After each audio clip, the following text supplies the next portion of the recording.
porque você é bom e porque o seu amor dura para sempre. Você pode sentar no seu lugar, amém? Hoje quem vai trazer a palavra para a gente edificar o nosso coração é o pastor Tony, amém? Hoje eu vou ser pastoreado. Bem, pastor.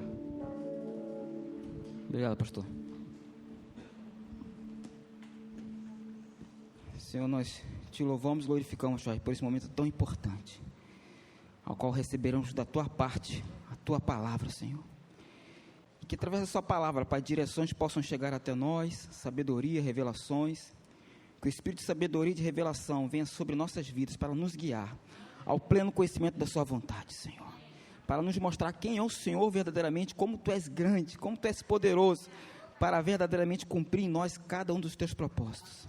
Que os corações se abram neste momento, mentes estejam voltadas para ti, para receber das suas instruções, Pai. Em nome de Jesus, amém. Irmãos, antes de começar a ministrar, eu gostaria de falar sobre o que aconteceu ontem aqui, né? A equipe do Verbo Amar fez um excelente trabalho ontem.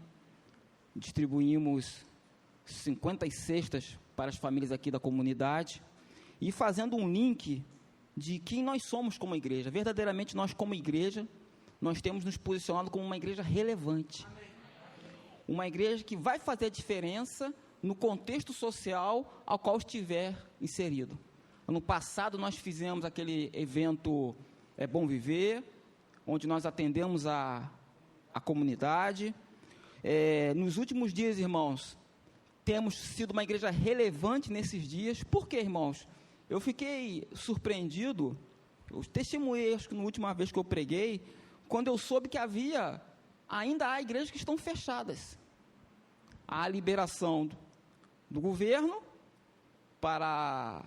desde que tenha 30% da sua capacidade, mas as igrejas continuam fechadas. E nós aqui como igreja, irmão, nós estamos abertos. Amém.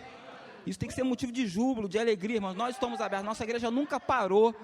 Quando nós tomamos aquele susto com o decreto a qual fechou tudo, nós continuamos online aqui. Pastor André ministrava online. Quando chegou no dia 26 de abril, reabrimos a igreja, cheio de expectativas, no sentido de o que iria acontecer, mas nós estávamos aqui.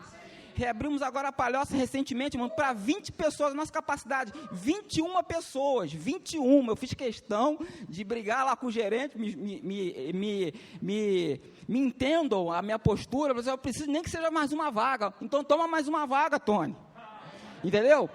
Para ter recebido pelo menos 4 visitantes nos nossos cultos lá. Por que eu estou falando isso, irmão? A igreja tem que se postar como uma igreja relevante na sociedade a qual estiver inserida, e nós seguiremos desta forma, irmão. Então, temos que nos alegrar e continuar firmes nisto que o Senhor tem nos chamado, pregando a palavra, sendo relevante socialmente, ou seja, fazendo a diferença. Então, eu gostaria de ter falado isso. Abram as suas Bíblias no livro de Jonas, profeta Jonas, está lá no Antigo Testamento, capítulo 3, verso 1 ao 5. Não é o Jonas, professor do Rema, não, irmão, é um profeta. Capítulo 3, verso 1 ao 5.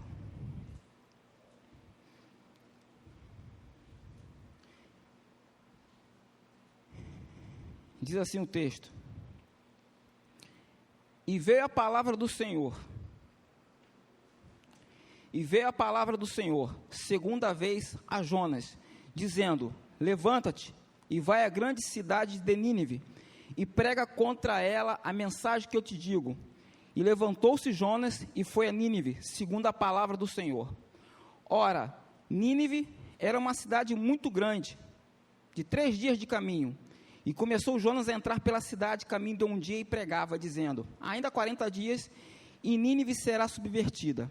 E os homens de Nínive creram em Deus, e proclamaram um jejum, e vestiram-se de saco, desde o maior até o menor. Irmãos, quando eu pensei que eu poderia estar ministrando aqui nesse dia, né?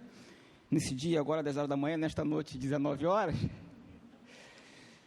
me veio esse tema ao meu coração. E o tema da mensagem de hoje é recalculando a rota. recalculando a rota. Por quê, irmãos? Há uns 2 anos atrás eu tive uma experiência com o Senhor, onde eu estava tomando banho e ali, ministrando ao Senhor, e o Senhor falou comigo dessa forma: estarei eu mudando a sua rota a partir de agora. E quando ele falou isso, ele me deu algumas instruções naquele dia, e eu confesso a vocês, irmãos, que a rota que eu tinha desenhado na minha mente, de 2 anos para trás, para o ponto que eu estou agora, era totalmente diferente do que eu estou vivendo hoje. Mas o Senhor, Ele me alertou, Ele falou que estaria fazendo aquilo na minha vida. E quando eu recebi essa instrução, aproximadamente 2 anos atrás, eu peguei um papel e escrevi isso, recalculando a rota, e joguei numa gaveta dessas lá em casa. Até então, que agora, há uns 45 dias atrás, me veio novamente isso na minha mente, e aí eu comecei a fazer um esboço de uma mensagem que eu vou estar compartilhando com os irmãos aqui. Primeira situação, eu quero contextualizar vocês com o que está acontecendo aqui. Jonas recebeu uma mensagem divina. Olha só, Jonas, você vai para Nínive, e lá você ministra a um povo ali, que eu vou trazer um juízo sobre eles. Nínive era uma cidade extremamente difícil, eu vou falar um pouquinho sobre ela para vocês. E simplesmente, Jonas, quando recebe essa orientação de Deus, ele pega um caminho totalmente diferente. E em vez de ir para Nínive, ele vai para uma cidade, tenta pelo menos ir para uma cidade chamada Tarsis, simplesmente pertinho de onde ele estava, 4.000 quilômetros. Ele ficou tão chocado com aquela advertência do Senhor, que ele não quis saber daquela advertência, ele simplesmente foi para um local totalmente diferente. E analisando essa situação de que Jonas tomou essa atitude, eu fiquei pensando que, naturalmente falando, Jonas poderia ter tomado essa decisão sim, devido ao quadro que eu vou apresentar para vocês agora. Mas ele, infelizmente, ele tomou a pior atitude que ele poderia tomar, que foi desobedecer uma instrução divina. Então, diante de toda e qualquer circunstância que você estiver passando ou vivendo, se você receber uma instrução divina, ainda que naturalmente falando, é melhor que você tome uma outra postura, escolha tomar a postura a qual o Senhor tem te orientado em nome de Jesus.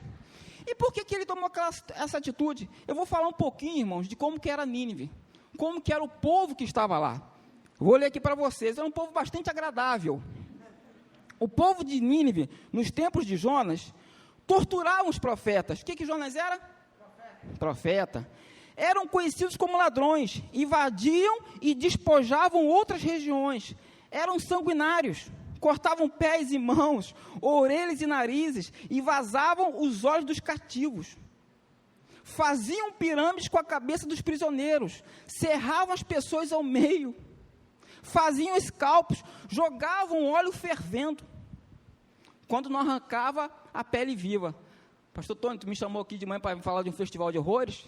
Não, eu estou querendo contextualizar, quero botar você na cena de que Jonas estava vivendo, porque ele não tomou aquela atitude de graça não, ele errou sim, ele cometeu um equívoco sim, mas havia uma história por trás daquilo que estava acontecendo.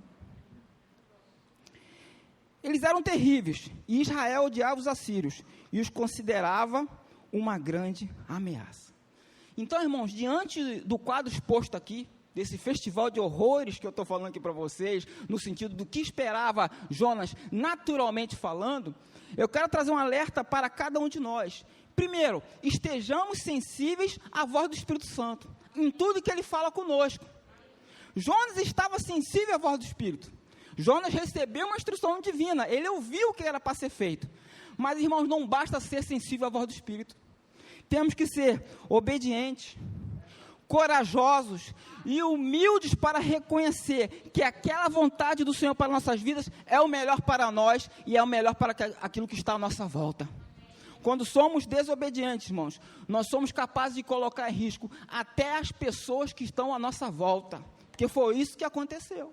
Quando Jonas, ele toma essa atitude de pegar uma embarcação e ir para a cidade de Tarsis, o barco que ele estava se locomovendo para lá, simplesmente foi acometido, estava dentro de uma tempestade, o mar começou a ficar revoltado e ia afundar o barco. Da mesma forma nós, como tomamos uma atitude em desobediência, o barco que nós estamos vai afundar. Então é necessário, irmãos, o meu objetivo hoje é semelhante ao profeta Jonas, é trazer uma palavra de alerta para você, para que você seja obediente à voz do Espírito Santo, seja humilde, ousado, corajoso, sabendo que o Senhor de Deus, o Senhor, Ele tem o melhor para a sua vida, e o que Ele falou para você vai acontecer e será verdadeiramente o melhor. Independente daquilo que você estiver vendo, independente daquilo que você estiver olhando lá para frente, lá só tem homem mau, só tem homem que mata profeta, ali me espera uma tribulação muito grande, uma dificuldade muito grande que eu vou ter que enfrentar. Faça o que o Senhor está mandando você fazer, porque verdadeiramente é melhor para a sua vida. Lá em Provérbios 14, verso 12, diz o seguinte: há um caminho que ao homem parece direito, mas o fim dele são os caminhos da morte. Às vezes, nós olhamos com os nossos olhos naturais, caminhos que queremos seguir, mas verdadeiramente são caminhos que nos levarão à morte.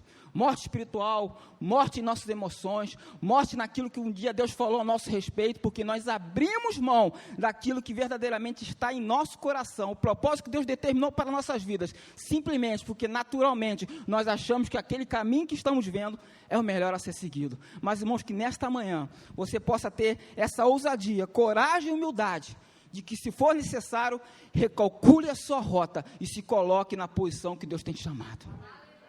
E, lendo isso, eu fiquei pensando que Jonas tomou essa atitude e tal, e eu tomei algumas lições para a minha vida. A primeira, eu gostaria de falar, é sobre que a desobediência, por mais óbvio que eu fale isso, nos tira dos propósitos de Deus. Às vezes esquecemos disso, né? A desobediência nos tira dos propósitos de Deus. Olha só o que está lá no livro de Jonas, capítulo 1, do verso 1 ao 4. Diz assim, ó. Jonas, capítulo 1, do verso 1 ao 4.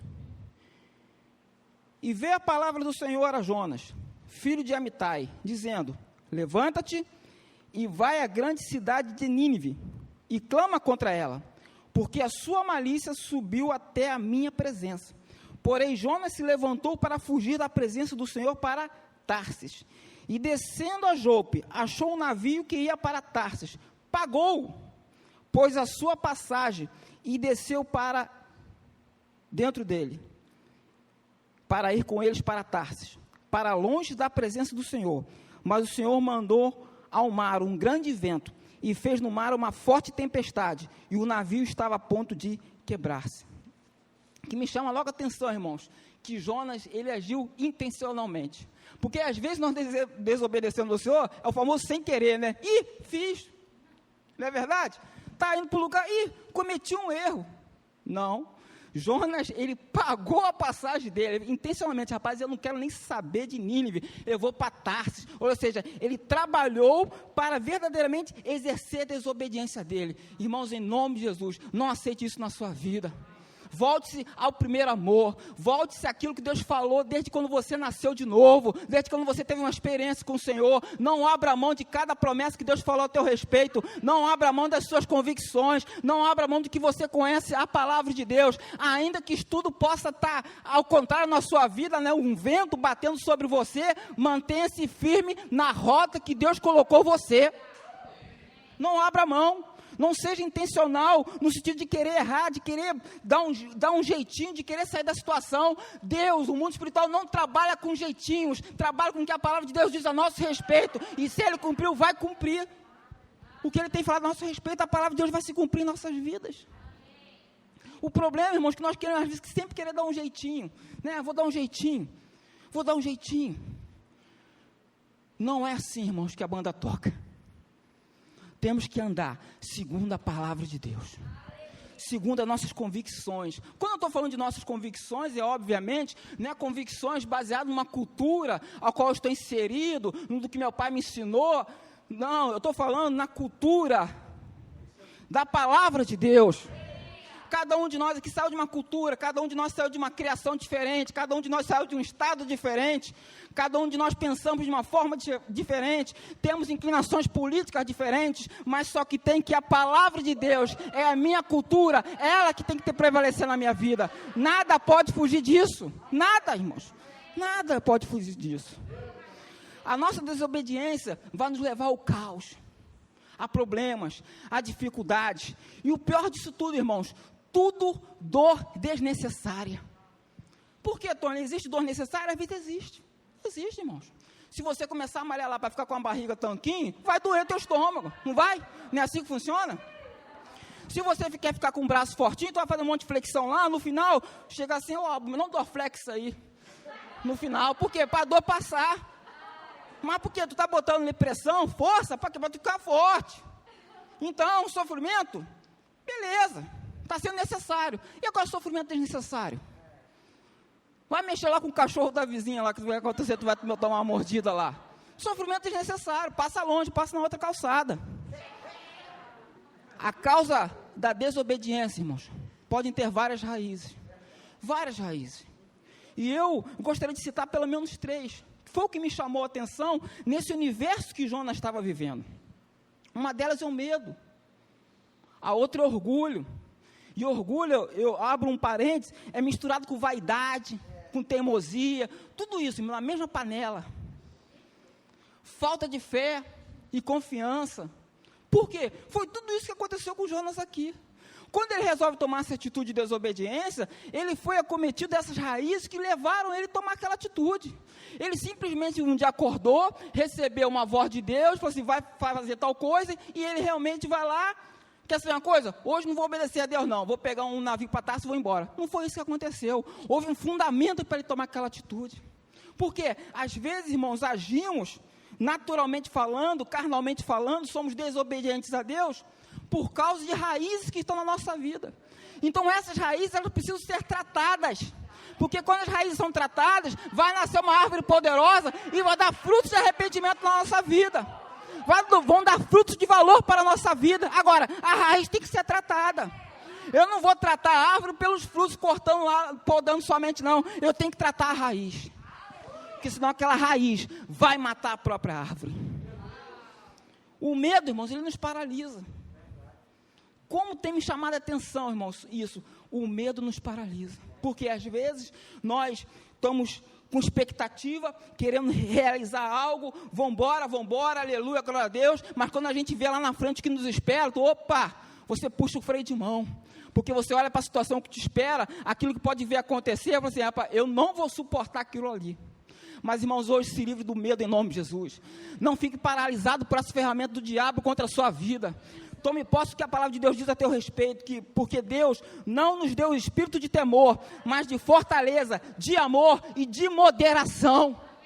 O medo não pertence a você. Ela pode até tentar influenciar a sua vida em determinadas decisões, mas você é forte.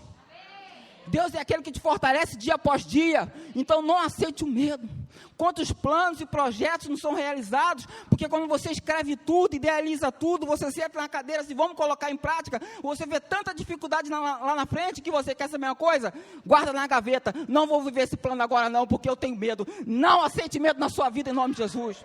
O medo não pode te paralisar. Deus te deu força, equilíbrio, para você avançar em Cristo. E você vai ter que conviver com essas raízes sim, mas tratando ela com a palavra de Deus dia após dia. Ah, pastor, vou sair hoje do culto aqui e nunca mais vou sentir medo. Não, tu vai sentir medo sim. Só que tem que você vai tratar com a palavra de Deus. E vai caminhando, e vai caminhando, e vai caminhando, e vai caminhando. E vai chegar onde Deus quer te colocar. O evangelho é simples. Somos tratados dia após dia, irmãos. Queria, irmão, ter chegado na minha maturidade de 48 anos de idade, eu não precisava mais de tratamento nenhum. Queria acordar e falar assim, hoje eu sei o que eu vou fazer, porque é assim que funciona, eu tenho prática nisso, gostaria. Mas quando chega 10 horas da manhã, eu já sei que eu tenho que mudar alguma coisa na minha vida. Eu preciso ser tratado pela palavra de Deus, dia após dia. Outra raiz, o orgulho, cega. Vaidade e teimosia cegam. Por quê? Por quê? Jonas olhou a situação e estava com medo. Por que ele estava com medo? Mata profeta, coloca um óleo fervente no cara, faz das cabecinhas dele pirâmide, escalpelam, óleo fervente. Então ele estava com medo. E onde é que o orgulho entra nisso aí, pastor Tony? Ah, meu irmão, eu vou lá, eu quero mais que eles se explodam. Eu quero mais que invente um avião, com aquelas bombas americanas bem grandona, que adiante 2.000 anos aqui, para jogar uma bomba em Nínive. Porque eu não quero isso não, são terríveis. Merece um juízo, que o juízo de Deus é pouco para a vida deles. Ou seja, orgulho cegando a atitude daquele homem. A teimosia cega. Quantas vezes, irmãos, você já ouviu essa frase? Eu quero porque eu quero. Quantas vezes? Eu quero porque eu quero. É orgulho isso aí. É vaidade isso aí. Porque quando você tem uma raiz tratada, você pelo menos já fundamental para aquilo que você quer. Não, é isso aqui, por causa disso aqui, eu acho melhor tomar essa decisão. Ainda que você não concorde comigo, é essa decisão que eu acho melhor por causa desses fundamentos que eu estou colocando diante de você. Agora, eu quero porque quero, é orgulho, é vaidade, você está cego. Eu preciso trazer essa palavra para a sua vida, porque Deus quer colocar você na rota desejada por Ele, te levar à vitória. Irmãos, o tempo urge. O tempo, está indo assim. A volta de Jesus é iminente. Não sei se vai ser amanhã, depois da manhã, ou daqui a 10 anos, 15 anos, mas eu sei que em 10, 15 anos, se for o caso, é o tempo que a gente tem para fazer aquilo que Ele nos chamou para fazer. Então, o tempo do medo, o tempo do orgulho, ficou para trás. Não ficaremos paralisados nem cegos. Olha só o que a Bíblia fala em Gálatas 5,17. Porque a carne cobiça contra o espírito, e o espírito contra a carne, e estes opõem-se um ao outro, para que não façais o que quereis. Meu amigo, se você tiver que dar atenção para a tua carne, você nunca vai viver o melhor de Deus na sua vida. A carne sempre vai te tirar da rota divina. A carne sempre vai te colocar numa posição confortável, de tranquilidade e de segurança, para que você não saia daquilo ali e não se lance na rota que Deus colocou para você. Então, não aceite dar atenção à carne. Subjugue ela debaixo da palavra de Deus. A outra raiz, a falta de fé e confiança, não permite você visualizar o plano de Deus. É estranho, né? Você falar de um homem do Antigo Testamento, tanta experiência, um profeta, a ponto de um texto dele fazer parte do cânon bíblico. Ou seja, está aqui, era um homem experiente. Mas ele, por um momento, ele fraquejou na fé. Ele teve falta de confiança. Por quê? Porque ele confiava no braço dele para chegar lá naquela cidade e fazer aquilo que bem dava-se na sua telha, na sua cabeça. Mas ele, com medo, com orgulho, ele não fez, porque faltou confiança nele, de que Deus o guardaria, Deus o protegeria, de que ele liberaria a palavra e aquilo aconteceria. A falta de fé e a falta de confiança é uma raiz que tem que ser tratada em nossas vidas. Lá em Salmos 20, verso 7, está dizendo o seguinte: alguns confiam em carros e outros em cavalos, mas nós confiamos no nome do Senhor, o nosso Deus. A nossa confiança não deve estar naquilo que é aparente. Uns confiam em carros e cavalos, nós confiaremos no Senhor. Porque, irmãos, para viver aquilo que Deus nos chamou para vivermos, para estarmos na rota que Ele determinou para nós, a nossa confiança deve estar sempre aonde? Em Deus. Em Deus. Tu quer ver um exemplo, às vezes, de falta de confiança? O pastor agora ministrando sobre dízimos e ofertas. Não é para me estar falando sobre dízimos e ofertas, já teve um momento do dízimo e oferta, mas vai te trazer um fragmento da praticidade do que é essa palavra aqui. Quando você não dizima, quando você não oferta, qual é a raiz que está sendo tratada em você? O que está sendo exposto diante de você? Falta de fé, falta de confiança. Você não dizima porque você não tem dinheiro, nem isso não é cascata. Você não dizima por outro motivo, não, sabe o que tem que vencer a conta, tem que guardar dinheiro, 9 fora, multiplica por 3, raiz quadrada, 64. Não é isso não, é porque você tem falta de fé, falta de confiança no Senhor. Ou seja, você tem que tratar essa raiz de você, tem que colocar confiança de Deus em você, colocar fé em você, e a fé vai vir como? Ouvindo a palavra de Deus. Eu vou e volto, irmãos, estarei sempre aqui. Eu converso, falo, exemplifico, volto para a palavra de Deus em todo o tempo. Então, precisamos viver debaixo da rota de Deus em nossas vidas. Então, não aceite, irmãos. Se você está passando por isso, a falta de confiança, o orgulho, o medo, recalcule sua rota nesta manhã e volte para a rota que Deus colocou você. Sem medo, com coragem, com ousadia, entendendo que o melhor de Deus está por vir na sua vida. Nunca é tarde demais para recalcularmos as nossas rotas. Nunca é tarde demais para nós recuarmos e voltarmos para a direção daquilo que Deus nos chamou para fazer. Nunca é tarde demais. Eu gostaria de citar o exemplo de Abraão. Abraão, certa feita, ele se viu numa situação extremamente difícil. Estava com a vida destabilizada. Homem rico, dentro da sua parentela, seguro, tranquilo, né? Vivendo bem, respeitado na região onde ele estava. E de repente, vamos lá em Gênesis 12, verso 1 ao 3. Eu lerei para vocês.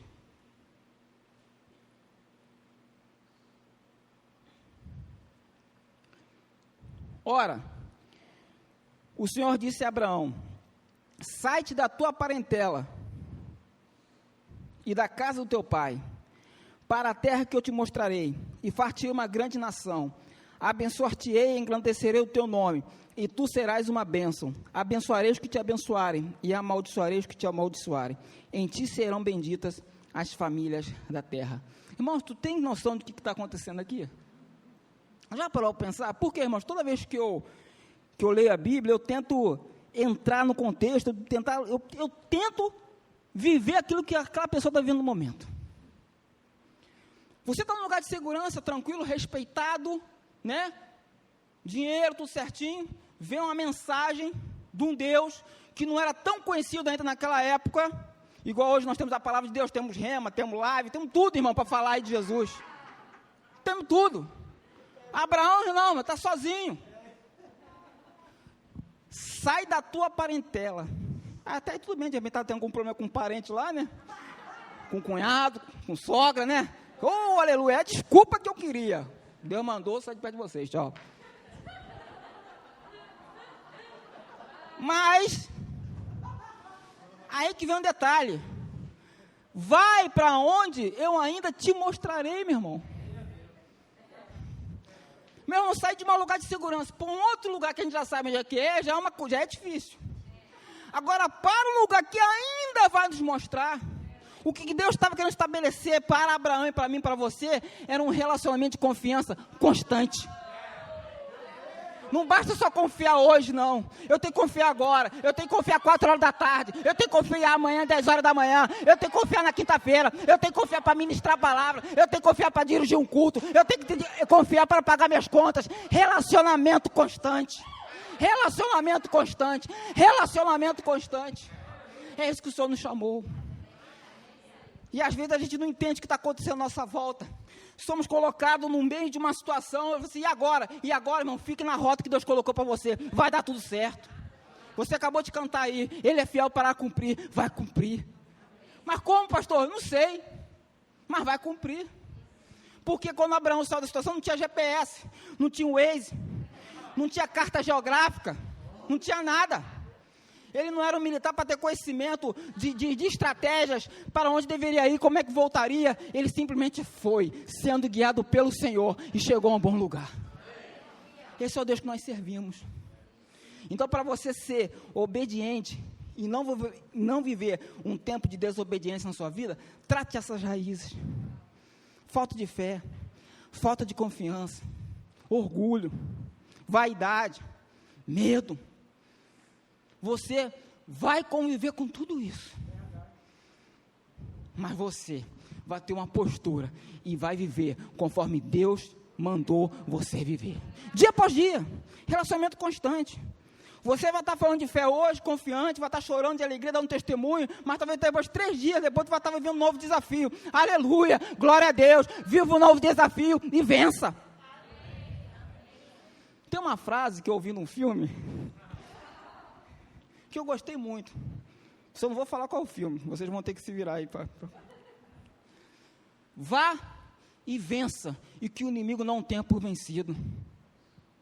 Como que isso acontece? Relacionamento constante. Porque o diabo, o nosso adversário, ele vai tentar todo o tempo nos tirar dos propósitos dos caminhos do Senhor.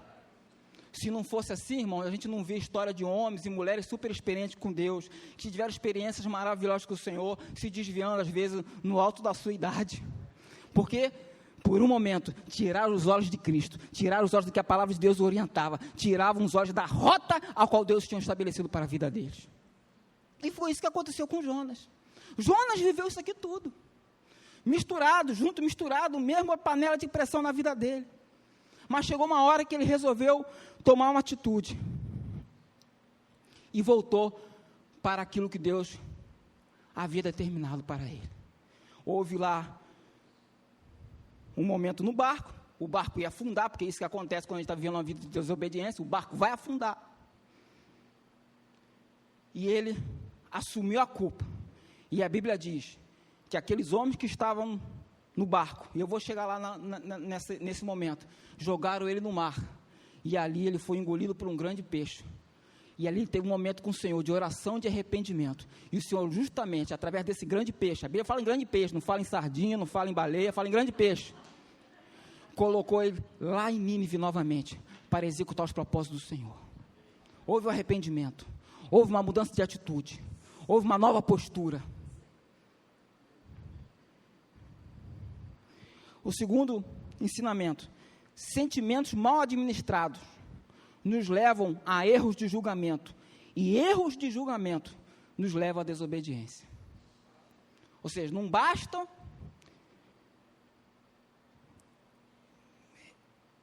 o que acontece é o seguinte: às vezes nós cometemos erros de julgamento, olhamos para uma situação, mas nós olhamos aquela situação, aquela atitude que precisamos tomar, baseado naquele sentimento momentâneo.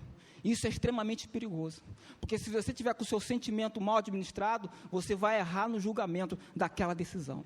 Então, diante de uma situação que você está vendo que está complicado, é melhor você puxar a manete, irmão, ficar parado no sentido de voar reto e nivelado, voo cruzeiro, e esperar que os seus sentimentos estejam apaziguados no seu coração e tomar uma atitude, porque senão você vai cometer um erro de julgamento. Olha só o que está lá em Jonas 3, verso 10. E Deus viu as obras dele. O que Deus viu? O arrependimento do povo de Nínive. Esse povo ruim, terrível. Deus viu as obras dele, viu que, rapaz, olha lá, Jonas pregou, está mudando o quadro. Como se Deus não soubesse que isso ia acontecer. Deus sabia que isso ia acontecer, por isso que mandou Jonas lá. Jonas simplesmente ia ser o instrumento do cumprimento do desígnio de Deus, mas Jonas não conseguiu enxergar isso. Olha só, e Deus viu as obras deles, como se converteram do seu mau caminho, e Deus se arrependeu do mal que tinha anunciado que lhes faria, e não o fez. Aí continuando, Jonas 4, verso 1, mas isso desagradou extremamente a Jonas, e ele ficou irado. Jonas ficou irado, porque aproximadamente 120 mil pessoas, irmãos, ontem 3 pessoas aceitaram Jesus aqui, eu fiquei feliz da vida, aleluia, 3 pessoas se renderam ao Senhor Jesus, 120 mil pessoas, deixaram o caminho do erro, para se converter ao Senhor, e Jonas ficou irado com isso. Por que ele ficou irado com isso? Porque ele achava que aquele pessoal era todo mundo ruim, tinha que ter sido jogado uma bomba antes de ter ido ali e todo mundo ter morrido. Parafraseando aqui, irmão, colocando você a par da situação. Era isso que ele queria que acontecesse. E Jonas, ele sabia que o arrependimento moveria o coração de Deus. Jonas sabia que o quebrantamento daquele povo moveria o coração de Deus. Olha só que nível o homem chega. Sentimento mal administrado, erro de julgamento. Ele não quer nem ver o poder de Deus se manifesto na vida do terceiro. Ele quer que o juízo venha sobre o terceiro. Irmãos, quando Jesus falou, Jesus disse aos seus discípulos: se alguém vier após mim, renuncie a si mesmo, tome sobre si a sua cruz e siga-me. Renunciar, amém?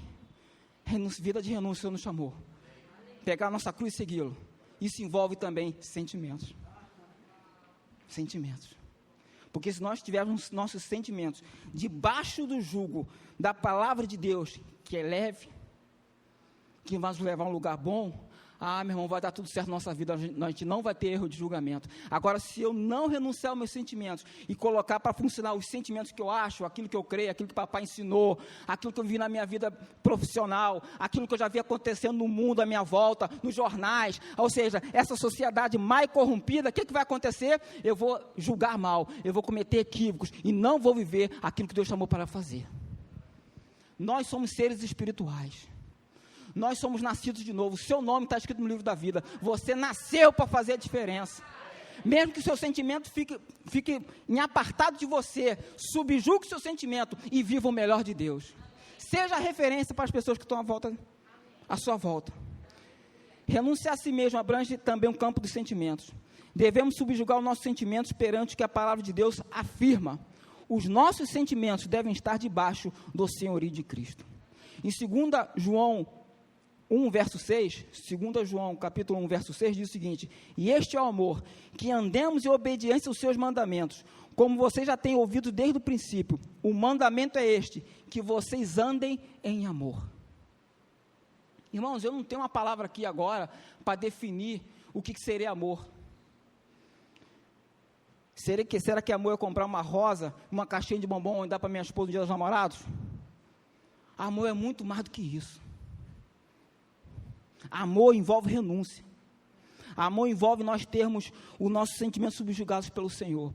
Amar, segundo a palavra de Deus nos afirma, é simplesmente pegar todos os mandamentos contidos nela e vivermos integralmente o que a Bíblia fala a nosso respeito. E caso a gente não consiga viver, buscar dia após dia, ser o objetivo da nossa vida, nos enquadrarmos no que a palavra de Deus diz a nosso respeito. Isso é andar em amor.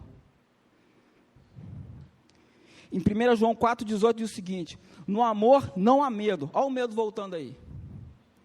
Olha só como que isso é preocupante. E não há medo.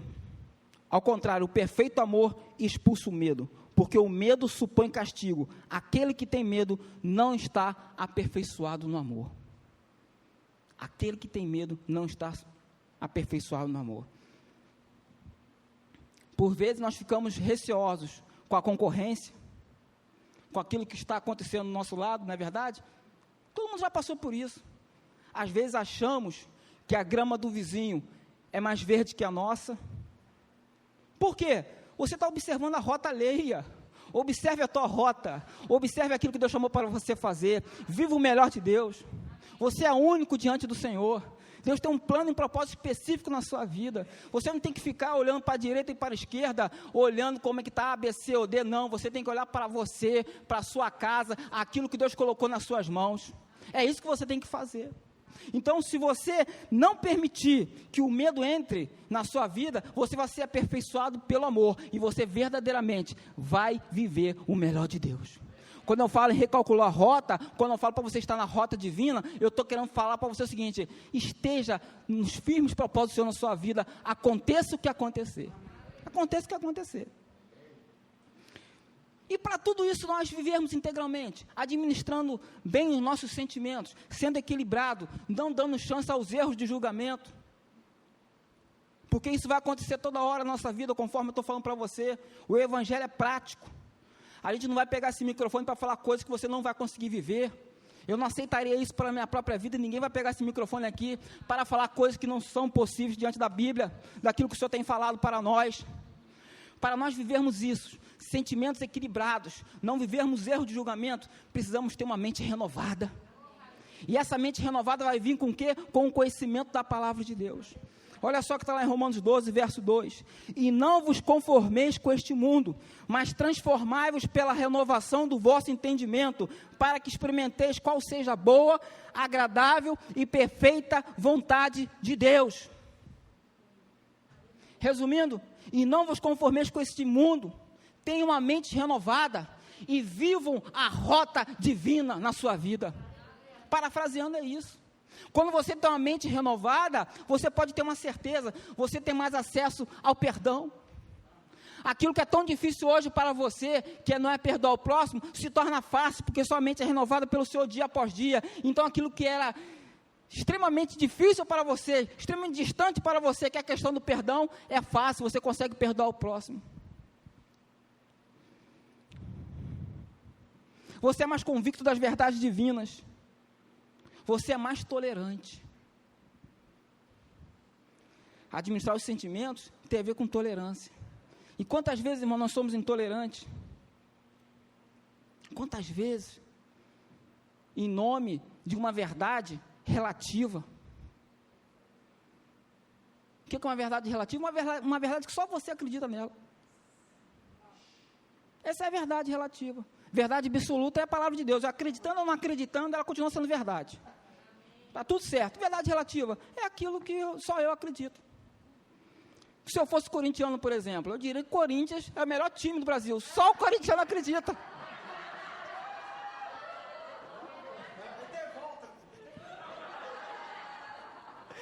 Você está entendendo? Verdade relativa. Agora, quando eu tenho uma mente renovada, meu irmão, eu sou tolerante. Eu consigo andar em amor, eu consigo andar em perdão, eu consigo manter a minha boca como um canal de bênção para o terceiro, não uma metralhadora para fulminar as pessoas. Por quê? Mente renovada pela palavra do Senhor. E como é que é isso? Relacionamento constante. Relacionamento constante. E finalizando, o terceiro ensinamento: devemos ser ousados, decididos e corajosos para recalcular a rota e viver os propósitos divinos. Por que está falando em ousadia? Ser decidido, ser corajoso. Olha só, está lá em 1 Jonas 1, verso 12. Diz assim o texto: e disse-lhe: levantai-me e lançai-me ao mar, e o mar se vos aquietará, porque eu sei que por minha causa vos sobreveio esta grande tempestade. Jonas já tinha se arrependido. Essa é a realidade. Ele viu que todo mundo estava correndo risco por uma atitude dele. Então o medo já começou a baixar a temperatura, o orgulho diminuiu mais ainda, a falta de confiança começou o quê? Mudar de estrutura. Ele voltou a ter confiança no Senhor. Por que ele voltou a ter confiança? Por que eu afirmo isso? Você mergulharia ou pediria alguém para te jogar no mar com o mar embravecido? Tempestade? O barco quebrando? Irmãos, às vezes é necessário nós sermos ousados e corajosos e lançarmos no mar do desconhecido para viver o melhor de Deus. Sairmos da nossa posição de conforto, e eu estou falando literalmente para mim agora, sair da nossa posição de conforto, mergulhar no desconhecido, naquilo que você não conhece, crendo que o Senhor tem o melhor para você, e que aquilo que Ele prometeu para você vai cumprir, que a palavra de Deus vai se cumprir integralmente na sua vida, mas você não está vendo nada, você está no meio do escuro, não interessa se você está no meio do escuro, a luz de Deus está sobre você, e você vai chegar a um bom lugar. Porque, irmão, às vezes nós somos luz realmente. A gente não vai depender da luz de terceiros, não. Nós seremos a luz naquela situação. E nós caminharemos e viveremos o melhor de Deus. E quando ele se propôs para aqueles homens, olha, me joga no mar, que o mar vai se aquietar. Ele estava reconhecendo novamente o senhorio de Cristo, que é poderoso até para apaziguar uma tempestade ou acalmar o mar. Aleluia. O Senhor acalma o mar, apazigua uma tempestade. Ou seja, voltou a confiança nele. O Senhor é o Senhor, Ele tem o senhorio na minha vida. E quantas vezes, irmão, nós estamos numa posição, diante de uma rota estabelecida por Deus, mas quando vem o medo, conforme eu falei, quando vem os sentimentos mal administrados, conforme eu falei, mas agora está tudo isso vencido, está tudo isso apaziguado, tudo isso está resolvido, vou viver o melhor de Deus. Sim, agora como é que eu vou colocar em prática? Eu quero dizer para você o seguinte: é ousadia, é coragem, é força no Senhor, para que você possa viver o melhor do Senhor. Irmãos, tem situações que você vai viver, que nunca ninguém viveu. Tem situações que você vai viver, que não vai ter ninguém para te aconselhar. Tem situações que você vai viver, que você vai falar assim: rapaz, e agora? Como é que eu me viro aqui? Você vai ter que dobrar o seu joelho, clamar ao Senhor: Senhor, é nesse mar que eu estou aqui agora, que eu quero ver o teu agir. É nesse mar que eu estou vivendo aqui agora, que a tua solução vai se apresentar na minha vida. Às vezes, irmãos, nós colocamos a nossa força em alguém, instituição, alguma outra coisa que vai nos ajudar. E às vezes a única coisa que o Senhor quer comigo e com você é que nós tenhamos uma experiência íntima com Ele. E a experiência íntima com Ele, irmãos, às vezes não vai ser, porque às vezes eu queria que isso acontecesse, irmãos. Na minha imaturidade cristã, quando eu me converti, eu queria que um dia eu tivesse sentado no sofá da minha casa, sentasse um anjo e conversasse comigo. Eu queria. Eu estou confessando a vocês, irmão, novo convertido passa por isso. Meu pai ia dormir, minha mãe ia dormir, eu era solteiro, sentava no sofá vendo aqueles telecine lá da vida, eu desligava a televisão, rapaz, bem que podia aparecer um anjo aqui para conversar comigo. Nunca aconteceu, irmão. Como é que eu fui aprendendo? Dia após dia, vencendo cada desafio, observando a vida dos outros, nesse sentido, de homens de Deus, de mulheres de Deus que venciam conforme a palavra de Deus dizia, examinando a palavra, estando atento aos direcionamentos. E eu fui vencendo, eu cheguei até aqui, e crendo que o Senhor, Ele sempre tem o melhor para a minha vida, para a minha família, ou sobre aqueles que estão sob a minha autoridade. Porque até nisso, irmão, profissionalmente vivendo, eu já vivi situações que, vou dar um breve testemunho aqui, eu já vivi situações, irmãos, que eu trabalhava num esquadrão, lá tinham 14 aviões, era muito difícil trabalhar naquele esquadrão, 14 aviões, e na minha parte técnica, só tinham 4 militares para trabalhar nos aviões.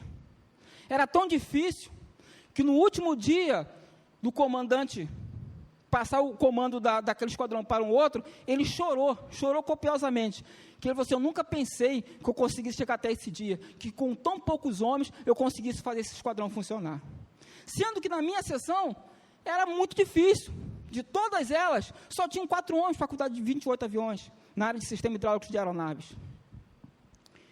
E todo mundo fazia serão, todo mundo, o expediente acabava, todo mundo trabalhando, as pessoas só tinham hora para chegar e não tinham hora para sair. E eu era o crente, irmãos, eu era o servo de Deus, eu era aluno naquele lugar, e eu chegava no meu setor, chegava mais cedo e orava pela sessão, orava pelos meus colegas que não eram crentes. E aí, irmãos, quando terminava o expediente, todo mundo ia embora, ninguém ficava trabalhando, o esquadrão todo estava ficando trabalhando, mas o setor de hidráulica, todo mundo era dispensado. Aí chegou um dia, meu comandante falou assim, Faria, eu preciso colocar teu esquadrão, o teu setor de serão. Por quê? Eu estou fazendo meu trabalho direitinho, não está tendo problema nenhum, mas que todas as sessões fazem serão. Você é a única sessão que não faz serão. O pessoal está chateado com isso. Falei, capitão, tenente, nem sei mais quem era. Falei assim, que deixa ficar chateado, porque minha sessão é abençoada pelo Senhor, e vai continuar sendo assim. E aquele homem não teve coragem de botar aqueles homens para trabalhar fora do expediente. Sábado, domingo, o que era. Porque, irmãos, quando nós estamos, a bênção do Senhor chega. E a gente tem que ter ousadia, irmão, para ser crente lá fora também. Eu não posso ser crente quando estou cantando, com o microfone na mão, ou de preto ali na portaria. Eu tenho que ser crente em todo lugar. E são nessas pequenas atitudes que eu me lembro, mas até me emociono, porque eu me lembro o que Deus fez lá, em pequenos detalhes. E às vezes a gente fica querendo tantas coisas grandiosas, mirabolantes, não sei o quê, e Deus está cuidando de você em detalhes, meu irmão. Recalcule a sua rota. Se coloque no caminho que Deus tem estabelecido para a sua vida. Mesmo que você não esteja entendendo nesse exato momento, o Senhor tem o melhor para a sua casa, para a sua vida. Vamos colocar de pé.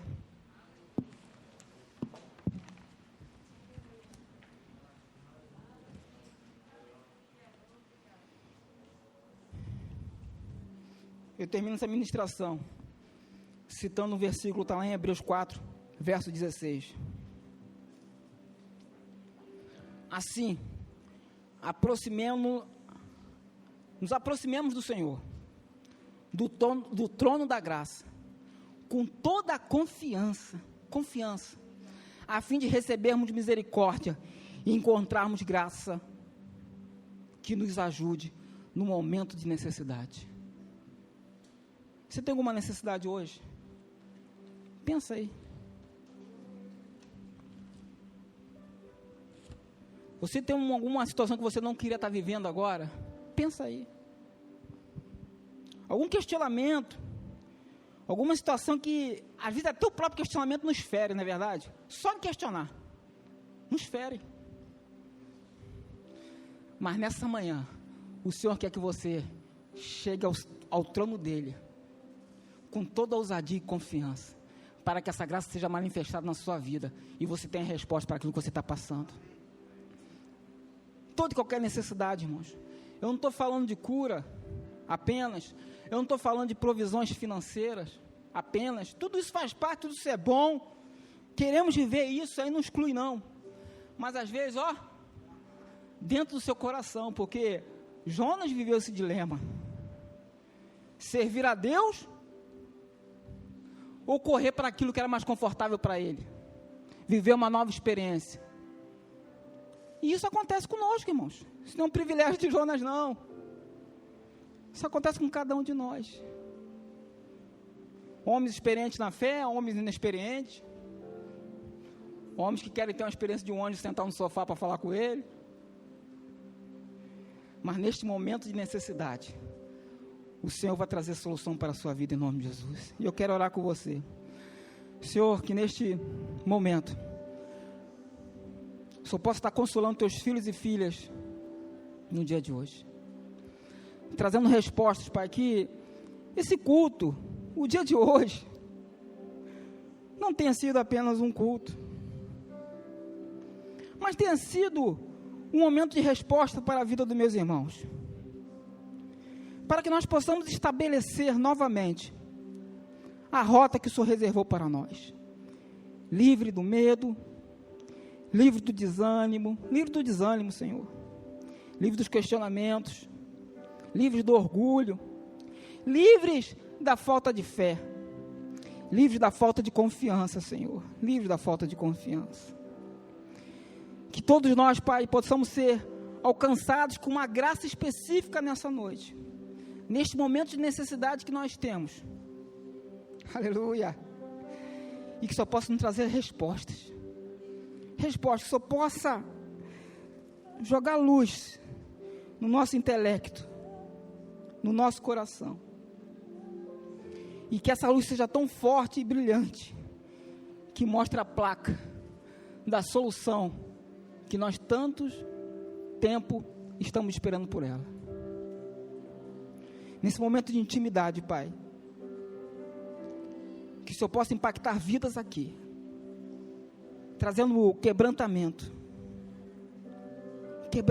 necessário, para que cada um de nós não venhamos abrir mão de tudo aquilo que o Senhor tem reservado para nós. Esta é a minha oração, Pai, em nome de Jesus. Amém.